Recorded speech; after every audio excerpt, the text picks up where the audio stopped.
5 more organisms.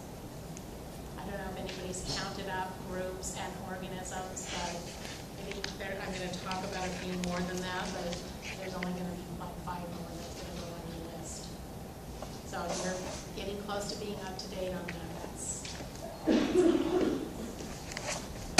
you don't want like a little sample quiz. All right, so we're now at the high G plus C. And the first example in here is going to be the actinomycetes. The actinomycetes as a group. So they're going to be in a group like with the spirochetes, the chlamydia, rickettsias, and such. The actinomycetes are of interest because they are very much like fungi. If you look at it, they produce filamentous cells, even called hyphae. They have spores.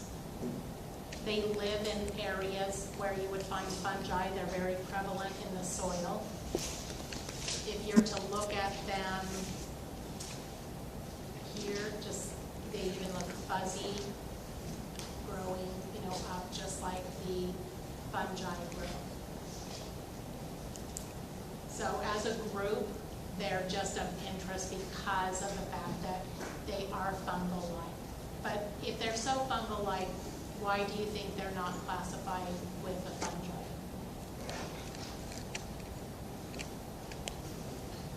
There's one really, really, really obvious difference. Like it's so obvious, you know it, you're just not thinking about it, right? They're prokaryotic cells. So they're not eukaryotic cells. If they were, then they would be with the fungi, because otherwise, in so many ways, they seem just like fungi. In this particular group, there's a good example, and that is going to be, oh, look what else is in here, micropuffles. How could that be? Oh, I guess it's not coming up until later, so I'll go on to something else. In here, we have some really of interest organisms. But this one I'm not going to add to your list, but I do just want to mention something about it. Because I brought this up when we were talking about the vaccination issues and things like pertussis and also diphtheria. And diphtheria, I looked up just to see what the worldwide numbers are. About 10 years ago, there was a big outbreak, and there was about 30,000 cases and 3,000 deaths. But basically, what you see in the U.S. is since the 80s, since 1980, and already kind of the mid-2000s, there have been 57 cases of diphtheria. If you look worldwide, there's about 5,000 cases. So it just kind of shows how the vaccination really does help when people are making sure that they stay vaccinated. When you have it worldwide, and again, when people stop vaccinating, then you have people picking it up in other parts of the world, bringing it back here, exposing the population that's no longer being vaccinated. And that kind of caused me to kind of just link over to another page, which was on the World Health Organization, the WHO, World Health Organization's website, in which they give 1.5 million deaths among children under 5 years per year that are preventable by vaccinations. So when you look at something like that, that's worldwide, of course, then you can see then why there is such a big push to make sure that people do continue vaccinating and not think that just because we don't have a big number of cases of diphtheria or of some of these things that would make you think, oh, well, why do I need to vaccinate my children anymore because we don't have it that much. So when you look at how lucky we are here that the vaccination program works as well, if you can get all the children vaccinated, that's what you're saving. It's all of those children that end up picking these things up when they live elsewhere. not able to get vaccinations. It's difficult just because even though they exist, it costs money, and you have to get the kids to some kind of health care place in which they can get vaccinations, which is a challenge as well. So I just wanted to mention that about diphtheria. I think I mentioned before when we talked about it that as a disease, it's something that is terrible for people to get because they get that, let's see if it's in here someplace, that pseudomembrane in their throat, and basically for somebody who gets it, it's like they are choking to death because they have this thick layer that is just really starting to cover up all of the airways. And when you have children that have already small airways, that's what really the big problem is. This particular genus has a couple of examples to it. One that we can't help but mention would be Mycobacterium tuberculosis. So for sure you want to add that to your list. For tuberculosis, really as an infection, as a single infection, it kills more people than any other disease. And it is something that I think people are somewhat familiar with. If you look worldwide, there are 1.7 billion cases. So really the estimate is 33% of the entire population is infected with tuberculosis. It has been, somewhat under control in the U.S. because they have used TB testing and monitoring and seeing where infections are coming from. But anytime that you get groups that, like prison populations or any place where you have a whole lot of people together, especially people that might be coming from other countries as well, then the rates go up. If somebody tests positive right away, they treat you just to prevent you from actually getting a full-blown case. Because once people end up getting a full-blown case, sometimes it's harder to treat, especially if it goes on and it becomes chronic. So they try to treat people early. The only problem with that is the medications that they use are somewhat toxic too. And once you go on them, you stay on them for about 6 months, sometimes even longer than that. So if you ever get one of those positive TB tests, always ask for a second opinion before you actually go on the medication. I don't know, has anybody ever been in that situation? My husband hasn't tested positive, but they've done blood and all the other stuff. And he never had to be treated. It's kind of weird because once you, when they do a chest x-ray, you really have to have a full-blown case to show them from the chest x-ray. They usually will treat you before that. That you have that. What would you do in the same case? But with anybody having to be we'll send them to get more lab tests. That's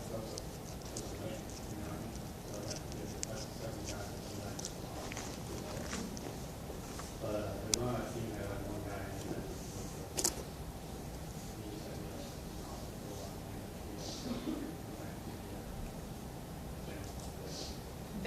they're probably, at least in the military, a little bit more aware of it. What happens here is they don't know exactly necessarily at a regular medical office how to measure everything accurately. So I've had several people contact me that were in situations, not as if I would know, I wouldn't, but they just had their stories of, when they make the measurement, where is the measurement? And if it's over a certain amount, then they're supposed to be treated. But if they don't measure it properly, that's a problem. And here, because not too many people come up really positive for that, there seemed to be a lot of discrepancy. So from the cases that I personally heard about, that would be my advice. Make sure that you ask for a second opinion so that you know that whoever is doing the measuring before you have to take a medication like that. it's also it's the size of a dime.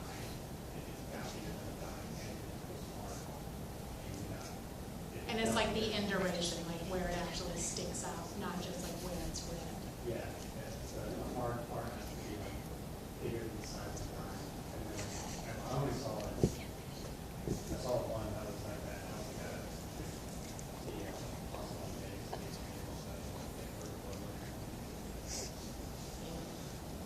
So that really helps here to be able to monitor things so that they can find out, like, you know, if additional monitoring needs to be, you know, kept up in certain areas. It's just hard in like the prison population. That's where you tend to see it like more if it's in this area. But I did have a student not too long ago who had like the brother was in prison and then came to stay, and then the daughter ended up starting to test positive. It was like her uncle. She picked it up, so probably he did have it. She ended up having to be treated for it. But anyway, you should know about tuberculosis just because it does affect so many people. And there are drug-resistant forms, which is also unfortunate. Once you get it, are you more susceptible to getting it again? My knowledge is that it does kind of stay in your body, and then you can like be in like remission basically, and then end up getting it again. Which reminds me to just, because did anybody see that there was an article in our local paper about the increase in valley fever? It was right on the front page of the Signal. Just because saying like, you know, the winds and construction, and it's an increase all over California. Probably in part to testing better, the diagnosis better. Just because valley fever sometimes gets mistaken, you know, with symptoms similar to tuberculosis also. Let's see if there's anything. Oh, it's, remember, an acid-fast organism, Mycobacterium, like Mycobacterium sphagnata. So doing an acid-fast stain, remember when we did staining, and I think that might have even been on the quizzes. That's a common test that they can do, very simple, by just looking to see whether the organism is acid-fast. I think I even mentioned that I had a student that that's all she did was set up acid-fast stains. Let's see what else is in here. Over 7% HIV positive, over 50% of the deaths in AIDS patients, a third of the world's population. Somebody in here did a paper on TB. Who was that? So what else can you tell us? Just say that tuberculosis is becoming more, because there's more and more resistant strains, but because they can only use a certain amount of drugs actually to resist tuberculosis, and it's starting to become resistant very quickly. So there's limited medications that are effective against it. Yes. I had, we had a friend, actually, she had been a student here, and then she has been a nurse for years and years, and she actually, like, had the most amazing story because she was in one of those TB sanatoriums. Do you remember hearing about those, like how they used to take people and put them in, you know, a sanatorium to be away from the general population? She was in there like when she was a teenager, and it was amazing. Like, I don't know how she was such a healthy person. She was still working as a nurse, like, and like basically still around 80, and you would never have known she was that age, but she spent like 4 years in one of those. And some of the things that they used to do back then to try to treat people was pretty atrocious as well. She had numbers of stories. I'm glad it's not like that anymore. She was in what for 4 years? A sanitarium. You know, where that's where, I remember thinking sanitarium, that's where they took people when they were like crazy or whatever, but for TB. You don't ever hear about those. Really? I'll have to look it up. I'll look it up when we're in the lab. Somebody remind me in case I forget how many people were taken into those. Because it wasn't your choice. You would literally, if you were diagnosed and you had it, you literally were like taken out and basically put in there so that you wouldn't infect anybody else.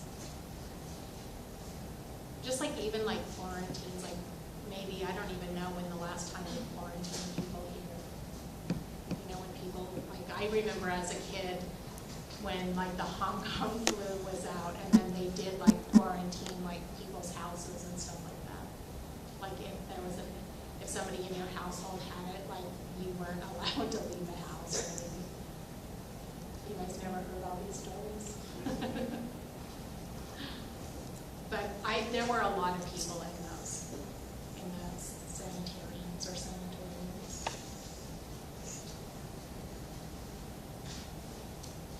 So tuberculosis, very, very, very important disease.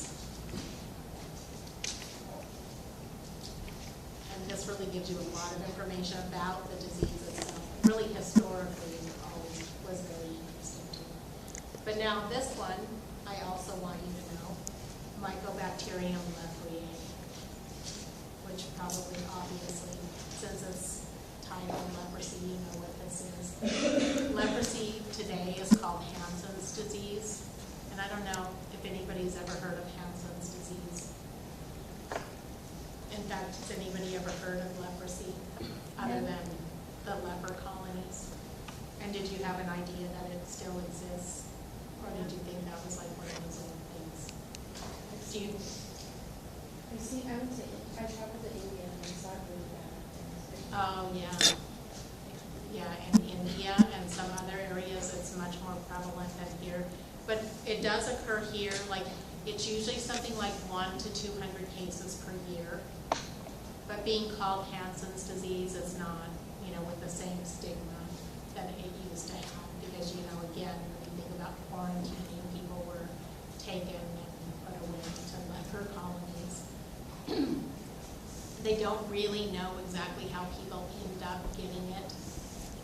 There's just not really evidence that it's as contagious as they thought that it was. But it does seem to be contagious. It just doesn't seem to be really contagious. Like probably people have to be susceptible. There was some kind of connection too with bigger number of cases like in Texas and some kind of connection with something to do with like armadillos as a possible.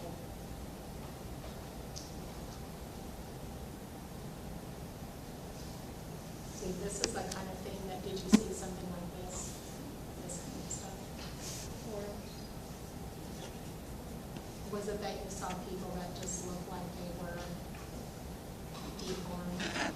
Super scared and stuff. I think in the past, because they just kind of thought like it would just cause all this deterioration, but basically what it does is it damages the nerves and you lose like sensation, including sensations of pain, and then things don't heal well. So basically like people get harmed because they do things that would normally be prevented by the fact that it would hurt. And that's like part of what causes so much of the damage that people have. And once they get that kind of damage, then because of nerve damage, things don't heal right also. So then you start ending up with like wounds that don't heal, and then, people might like step on things, or when you think about something like, I remember reading about how they first started to discover that because they saw somebody like go to unlock a door. And you know how normally, like if you unlock a door that's really hard, how the key like digs into your finger and it kind of hurts.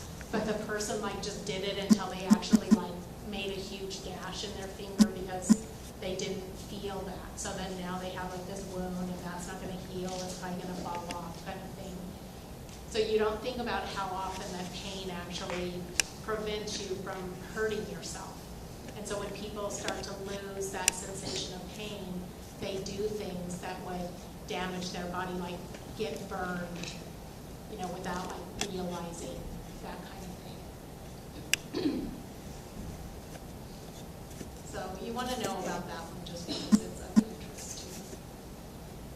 This one is still on here. I'm not going to add this to your list, but for all of you with tattoos, you might just be interested in knowing about is emerging tattoo associated infection. How many people in here got tattoos? Oh, come on, there's somebody.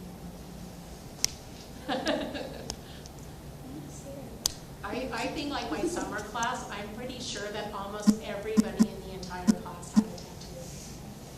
I couldn't believe like how many people had tattoos in there. Anyway, this is kind of interesting if you ever want to read about it.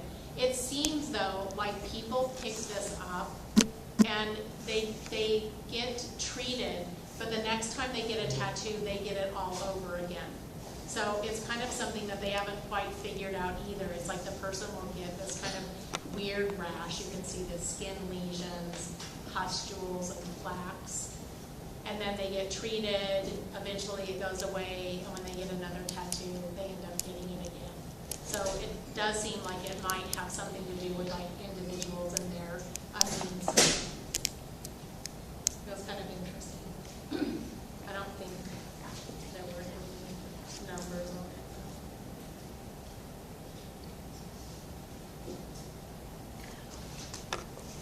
So does it come from like the needle that they use, or is it just their skin? At the last time I looked, which was sometime within this year, that they didn't really know why or how people were picking it up. But it did seem to be the same people. So they don't know if like maybe certain people carry the organism and then the tattoo like brings it out. So if you haven't gotten it yet, maybe you're not going to get it the next time. Or the fact that it's emerging, who knows? Maybe it'll start to be something that's more significant. I mean, when you think about the whole tattooing thing, you're really, really relying on certain people to be very cautious. I would be much more concerned about picking up MRSA or something. You know, because you think like, how careful is everybody? You know, are they really, really, really careful? Are they touching you with the same anything that touched somebody else? Because like with something like MRSA, because it's on the skin, like you could pick it up so easily. It doesn't have to be even a break in the skin to pick up the organism. The organism can become colonized on your skin, which then makes you susceptible. Once it's colonized on your skin, I mean, you don't necessarily have the infection, but if you get a certain kind of wound where that organism starts to grow, then you have that kind of infection. Oh, the methicillin-resistant Staphylococcus aureus. I mean, that one is just, it is kind of scary because for all of you guys going into healthcare, like you go into it just having Staphylococcus aureus, but after you've been working for a certain amount of time, a big percentage of healthcare workers are positive for the MRSA. Just because just naturally they just pick up enough exposure that it just starts converting all your normal staph to the methicillin-resistant stuff. That if you have it, it means that you bring it to your family. That means I was just about to say that. Are you talking about Bailey? Yeah. Okay. The lady in Grey's Anatomy got it. She has it like all over her hands. It goes through the gloves. And she like wants to die because she feels so bad. But it like gets through the gloves because there was something wrong with the gloves. And then she well, like also infects some other people. bacteria can like get through gloves. That's why they like also have to wear the 2 gloves. I thought I was the only one. I don't want to say no. I've heard of people getting staph infections from tattoos. Is that like the same as this, or? It's not this, but it's like what I just said. It's MRSA? Yeah, I mean, you can get like a staph infection that is really not MRSA. That's just a staph infection caused by regular Staphylococcus aureus. But now as time goes on, the more likely things will just be switching over. Because when they look back and they see like 50 years ago, people were starting to get MRSA already. So it was not common, and now it's common. And so now what's gonna happen over the next 20 years? It just becomes, it's so common now that people don't have to have been in a hospital to get it. They're picking it up just in the community. So it just spreads like that. But it doesn't always cause an infection. It just can be, is that how it is in Grey's Anatomy? It's just part of her normal flora, is that she has that particular staph, and once people have it, they don't seem to be able to just get rid of it being a normal flora organism. Which means that under the right conditions, which means a break in the skin, and your immune system is weakened or something like that, that you would just pick it up like that. I know that when they go around to the hospitals and they check people, they find like a huge portion of the healthcare workers are positive for it. Even though they don't have an infection, it's just that the positive is on their skin. So then if you're in like a tattoo area, like all these people are coming in, and they're busy, and then you have just, you know, the fact that somebody would touch you with something that's touched someplace else. I don't know. It is like a risky. My daughter had gone with like somebody to get her belly button pierced, and when she got back, she was just telling me, like literally, it was a story of how the person like was not cautious at all.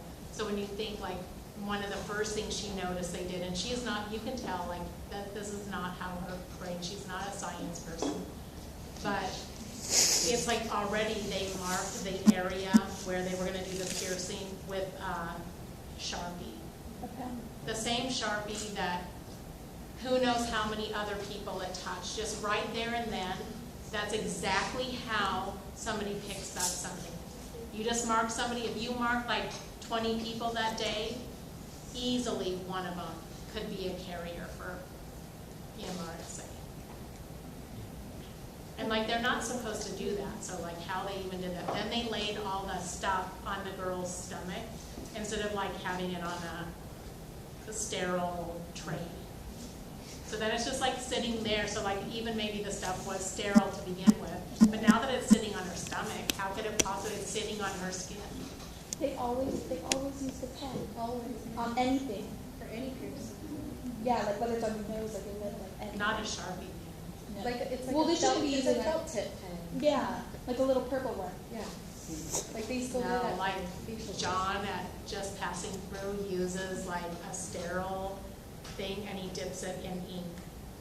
And that ink has been poured into a little container and he dips it in the ink and he uses that to mark it. He uses something just like a toothpick, like a sterile toothpick kind of thing dipped in ink. Not a pen that's been on everybody else.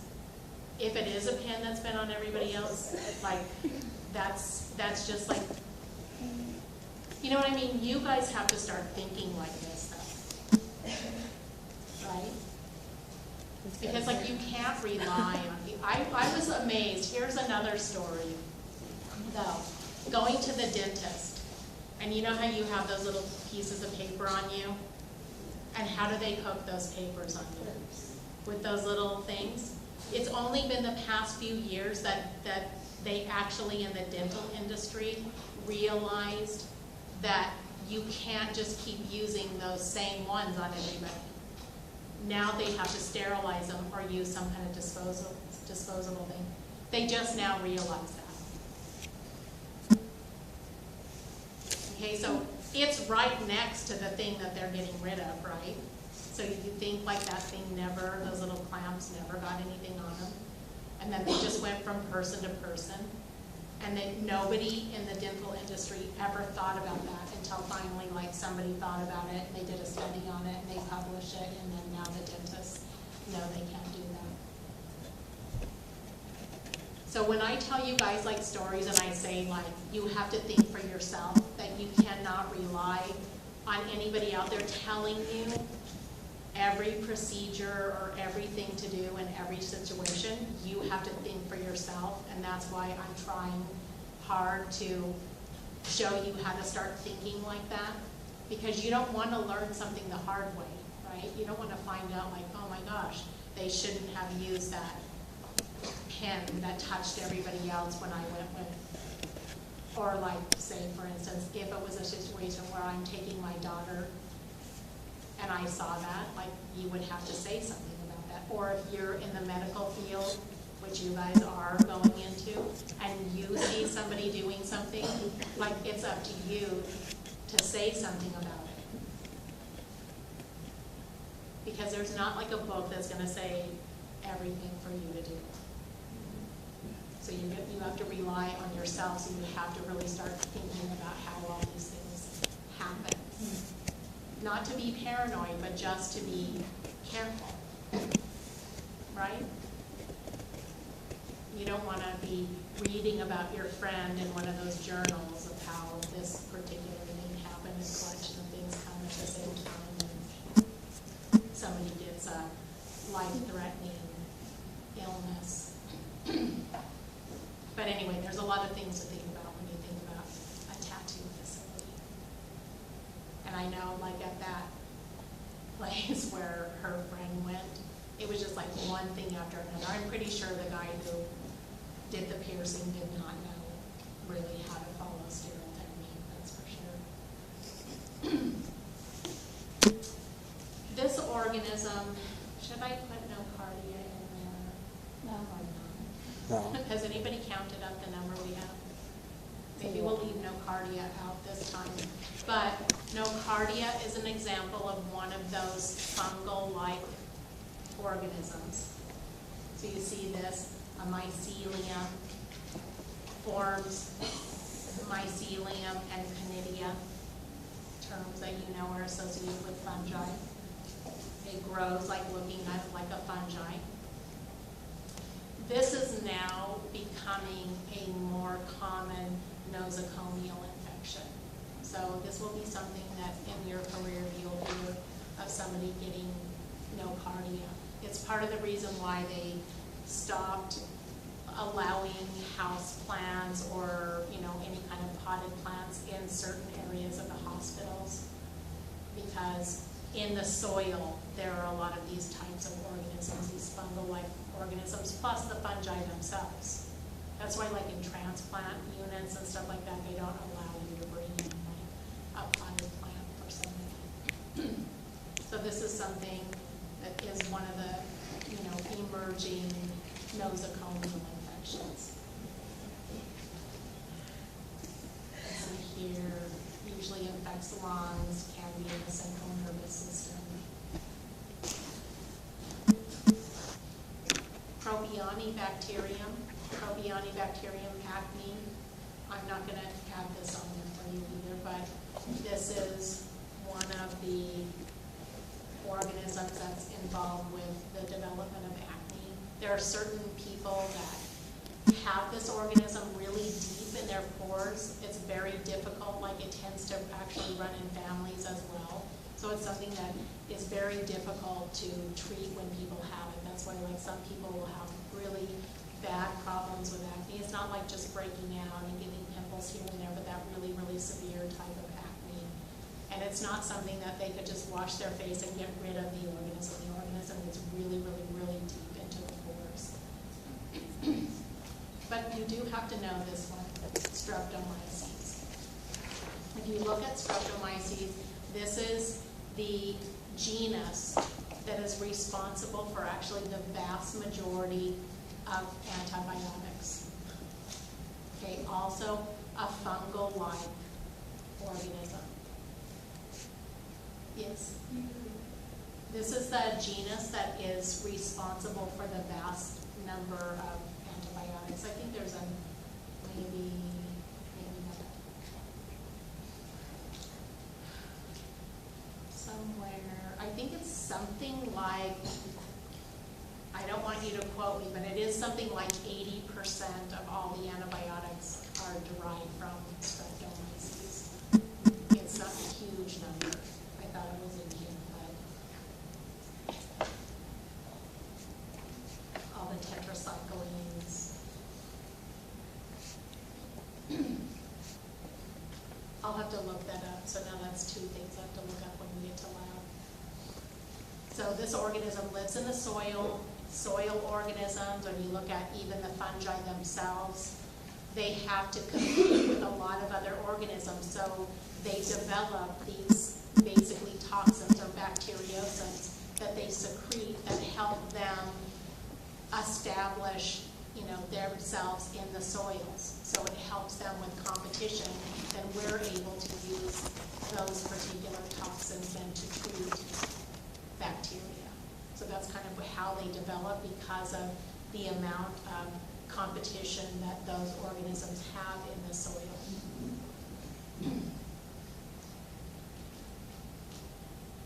So that one you add, and I think this is our very last one, Bifidobacterium. So Bifidobacterium is going to be the last of the organisms that you have to know. Here's one too, Gardnerella, sorry. Something that maybe people have heard about before. Very common cause of vaginitis, or just kind of the general vaginal infections. They don't even really know exactly where it ever came from, but it's something that is very, very common. But Bifidobacterium, this is the organism, Bifidobacterium bifidus, and I'm sure you've seen some of those commercials that they say, oh, this contains bifidus factor or such. It's used as a probiotic agent, but this is the colonizer of an infant's intestinal tract. This organism is one of the organisms that's most responsible for many, many of the benefits of breastfeeding. So very, very important. And this is really what, if they could get more people to be colonized with this organism, people would be a lot healthier. Because not only is the organism just healthy for growing in the intestines, but also it produces a lot of bacteriocins that are anti-pathogenic. They will literally like kill off Giardia, Intimida histolytica, and many of the other bacteria, Salmonella, E. coli 0157H7. They've tested this organism against a lot of the major pathogens, and so this makes an infant so much more able to fight off something because their immune system is not developed. This is part of the reason why if you go to developing countries, like I don't know if you've ever heard, but if a mother here has AIDS, then she shouldn't breastfeed because she could pass the HIV then to the baby through the breast milk.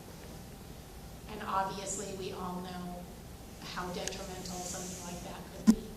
If you go to a developing country, the baby is more likely to die from an intestinal infection. So therefore, in a developing country, it's recommended for the mother to continue to breastfeed even if she has HIV, because if she doesn't breastfeed, the baby is really at risk of dying from an intestinal disease. So that's how significant it is. It's a better health risk for the baby to actually end up with HIV than to not breastfeed. So here, because we have access to good health care, because infants aren't exposed to so many things, really when they weigh everything, they go, well, babies on formula still end up doing fine, so we're better off not to take the risk to breastfeed. But in a developing country, it's not the case. So the baby is more likely to die from one of those things, even though they're eventually going to probably get HIV. Is it in the breast milk or the breast milk that stimulates the growth of it? Breast milk stimulates the growth of it. It has the prebiotic. And if they don't, if you formula feed, it actually will change over and it won't continue to grow like that.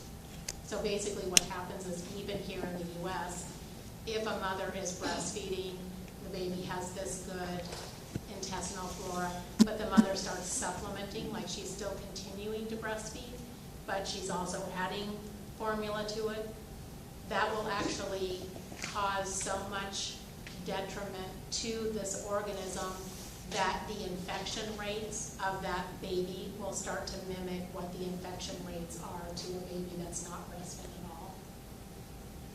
So all the benefits of breastfeeding don't go away just from that, because there's still plenty of other ones that have to do with brain development and such, but the infection rates. So infection rates, in other words, are really, really dependent on a good, normal flora of this particular organism. And it won't survive on a diet of formula, unfortunately. You made it.